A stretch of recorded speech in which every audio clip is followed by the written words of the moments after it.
None of my cop friends have this many weapons or near the money for such. IRS needs to enter this chat. Don't tell me it's YouTube revenue either, because you're not nearly that big of a channel. Wow. That's a lot to unpack in that one. We're going to be touching on the YouTube revenue here in a little bit. That is something I get asked about a lot. But first, let's unravel that wonderful question. This is going to be a different style of video than we normally do, but you all really love when I screenshot some of the fun YouTube comments and post them on the Instagram, Facebook, the X, and everything. So I figured, you know what? Let's go ahead and do a video of me responding to some of the best YouTube comments. And this will be a series that could probably go on forever because the YouTube comments are endless and they are pretty entertaining. So let's get right into these and just go over some of them and respond to them. For the life of me, I don't know why people run these big dumb lights on their guns. That's a fair question. And the incredibly quick and easy answer to that is if you want to be able to see at nighttime and still be able to shoot and positive ID what you're shooting at, you're going to want one of those big dumb lights on it. Now, the next one's going over some big dumb upgrades that you would put on your gun. He says, everyone's got to be so tactical. How about practical? That's what I like. Practicality. So just for some reference, I would put a picture of the gun that this guy's referring to. The only accessories this gun has is an optic and a flashlight. Now I can understand there are some guns that are just wildly over the top, but this one in particular, I didn't think was wildly too over the top, but apparently his version of practicality and mine are a little bit different. Before we continue, let's go over the people that are incredibly helpful. That's Hold Up Display, 1775 Coffee, and NeoMag. Hold Up Display are the racks behind me. You can click the link here for more information on how I built the room and all the more detailed information about this room after this video, but absolutely love their stuff. You can email Tyler at holdup.display.com. Mention Tactical Advisor. That's going to save you a discount on top of the discount you can get through their website. So that's going to give you 2 discounts. And if you get to tier 5, that'll save you over $2,000 on your order. They will help you customize your room or a simple setup if you just want a closet or 1 or 2 guns. It's a really good way to be able to store your equipment and your gear. 1775 Coffee, they just did a $100,000 giveaway, including a Cybertruck as well. So going to 1775coffee.com/TA, it's going to save you 15% on your order, and they might be still doing that giveaway if you check out some of their coffee and see what you think. And then NeoMag are the guys that make the NeoMag, the Sentry Strap, the Alias system, all really cool stuff. Definitely check all these guys out. I appreciate you all. Let's get right back into the video. And there's another one going over accessories, which is actually a lot of questions I get. Do a video that is the best night vision for under $300. Unfortunately, there is no night vision as of the time of filming this video. That is anything I would recommend to you for under $300. Night vision just hasn't got there yet. The best night vision I've found that's budget is probably around $500. And I actually have a video of that right here, and that's actually pretty decent.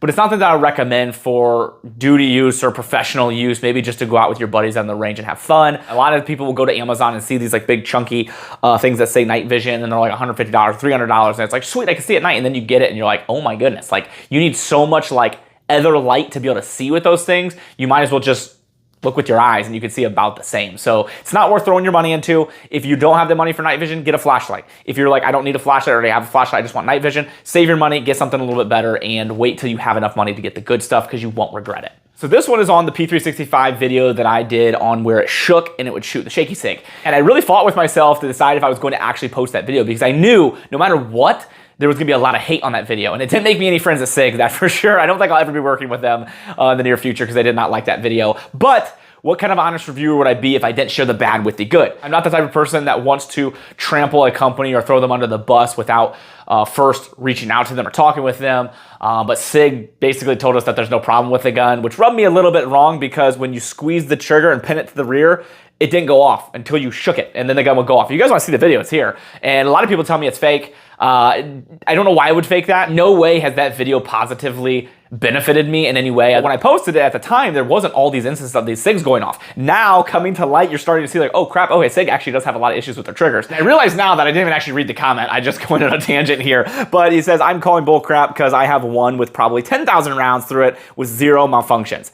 Now, this is something I get a lot with people when doing reviews. If I have a malfunction or issue with a gun, people always say, well, I've shot 10,000 rounds, I've never had a problem. That is like always the go-to. They've shot 10,000 rounds. Everyone has shot 10,000 rounds through their guns.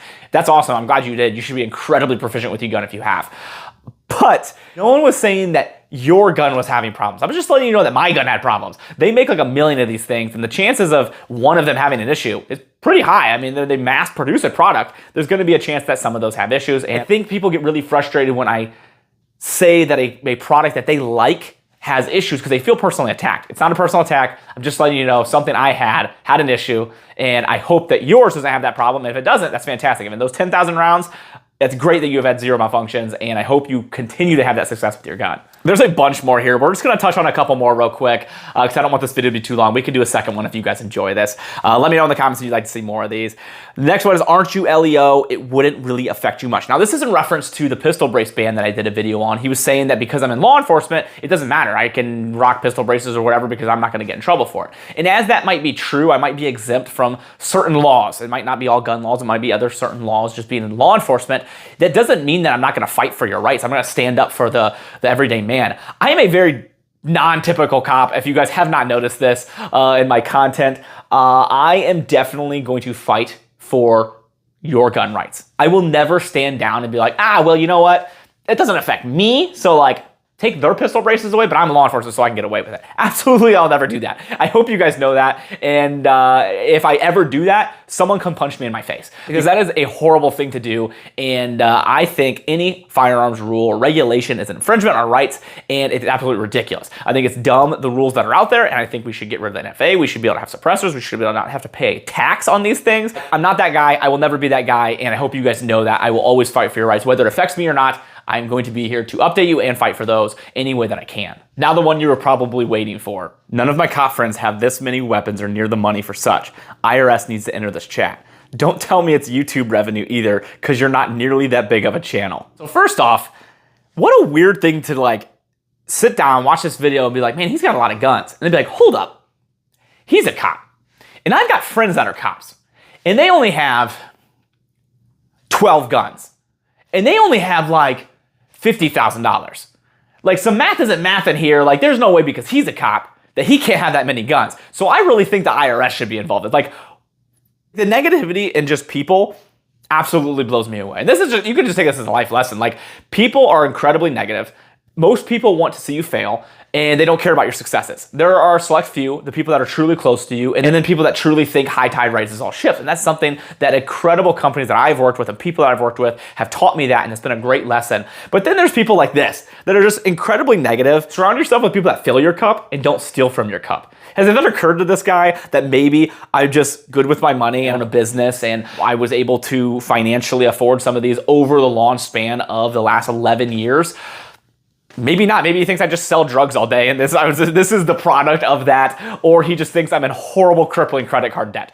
Those two are not true. Just to clarify, because I'm sure somebody will comment those, just for transparency, and I always want to be transparent with you guys. And in my content, if you're an avid viewer of mine or you've seen my content, I talk about this pretty often.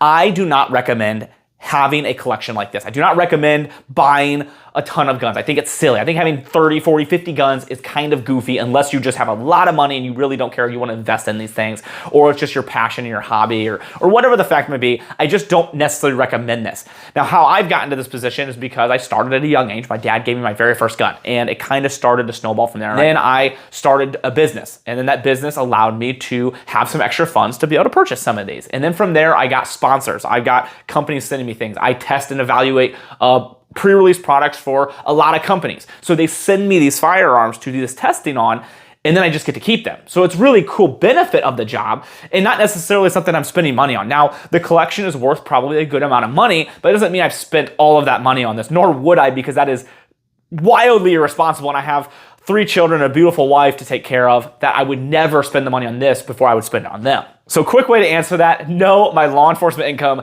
absolutely does not pay for this. I did not do law enforcement to make a lot of money. Anybody that's in law enforcement, I don't think did it for the money. My yearly salary is public record, so any of you could go up and pull it up, and you're not gonna be shocked by it, that's for sure. Now then to come in and say I need to be checked by the IRS, like, screw you, man, that's shady. Like, don't be throwing the tax man at us. The taxes that we pay already is absolutely ridiculous, and too much as it is, it makes it hard enough to do the things that you want to do. Then to say, don't tell me it's the YouTube revenue. This is a question I get asked all the time. And he did throw some shade there. He's like, your channel's not nearly big enough. Oh, well, I thought it was pretty good. I'm super happy with the channel and the viewers that I have. So thank you all for being viewers, and I appreciate each and every one of you. But YouTube revenue, that's a question I get asked, and people always want to know, like, how much do you make on YouTube? Like, you must make a ton on YouTube to be able to do all this stuff. The truth is, and we could do a video, if you guys are interested, let me know. I'll do a video breaking down. I'll show you guys all the analytics and let you guys see exactly what I make on YouTube.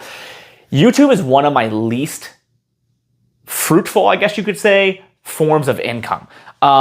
Because of the demonetization and the shadow banning and the things that YouTube does, I don't make what people would say like crazy YouTube money. Like, it is nice to get a monthly check from YouTube and be like, okay, that was cool. Like, I can afford some ammo now this month. Like, that's fun, but it is not this lavish lifestyle that I can go and buy like all these things because YouTube's paying me all this money. YouTube is one of my lowest, if not the lowest form of income that I get each month. And it's just because of a lot of those restrictions. Again, I'm all about transparency. I'm always happy to help people that have questions or want to know how to get into YouTube, or maybe is this a successful business adventure to go into. I actually had a young kid come in here the other day, very mature kid, and he was looking to do YouTube as a career and had a lot of questions. And I am always for helping you in that journey to see if there's anything I can do to make it more successful to you, or jumpstart that, or answer some of those questions that you might have. Because when I started it, I had no one to ask, and I just did it. The first 4 years was garbage. I mean, you could look back at my old videos, man. They are not good. I leave them there because it's funny to me. And I think it's cool to like look back and be like, okay, see how far I've come. But it's not good, I'll tell you that. So that is it, guys. This video is way longer than it already needed to be. And we kind of got off on some tangents. But I think that's fun. I hope you guys enjoyed the content. If you guys like these, we'll do more. There are so many comments that we can respond to. That was just some that I thought were pretty entertaining. I thought you guys would enjoy. And maybe you guys missed through the comment section. Be sure you guys check out Howitzer Clothing. Donate 5% proceeds to charity. And they have great clothes. And they have a TA t-shirt. You can get one and rep that. I would love it if you guys would. I always like to end on a Bible verse. It's gonna be John 8, verse 7. Let him who is without sin among you be the first to throw a stone at her. None of us are without sin. Make sure we're there for each other, uplift each other, be there to help each other grow. It is so important.